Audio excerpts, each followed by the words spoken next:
After that terrifying experience with the young woman, I found myself becoming increasingly obsessed with her case. I couldn't shake the feeling that there was more to her coma than just a car accident. I started doing some research and found out that she was the only survivor of the crash that killed her entire family. There were no witnesses to the accident, and the cause of the crash was still unknown. I became convinced that something supernatural was at play, something that had caused the accident and was now using the young woman's body as a vessel. I started spending more time in her room, watching her for any signs of movement or activity. But she remained still and silent, her eyes open but devoid of any emotion. One day, as I was standing at her bedside, I felt a chill run down my spine. It was as if someone was standing behind me, watching me. I turned around, but no one was there. When I turned back to the young woman, I saw that her lips were moving. I leaned in closer, straining to hear what she was saying. At first, it was just a whisper, but then her voice grew louder and more urgent. She was speaking in a language that I didn't recognize, a language that sounded ancient and otherworldly. I felt a wave of fear wash over me as I realized that whatever was inside her was trying to communicate with me. I backed away from her, but her voice followed me, echoing through the halls of the hospital.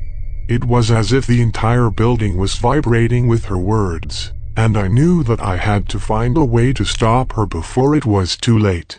I contacted a local exorcist, a man who was known for his ability to expel malevolent spirits. He arrived at the hospital with a team of assistants and began performing a ritual around the young woman's bed.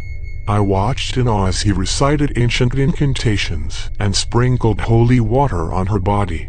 At first, nothing happened. The young woman remained still and silent, her eyes open but unseeing. But then, there was a sudden gust of wind, and the room grew cold.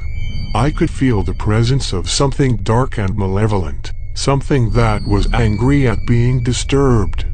The exorcist continued his ritual, his voice growing louder and more commanding.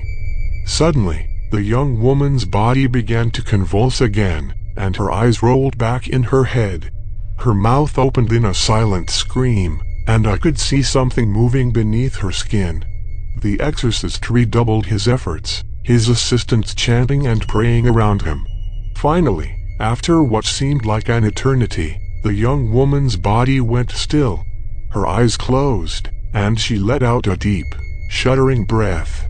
The exorcist declared that the malevolent spirit had been expelled from her body, and I could feel a weight lift off my shoulders.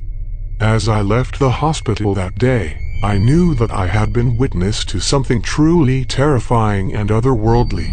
And I couldn't help but wonder if there were other patients in the hospital who were harboring similar dark secrets.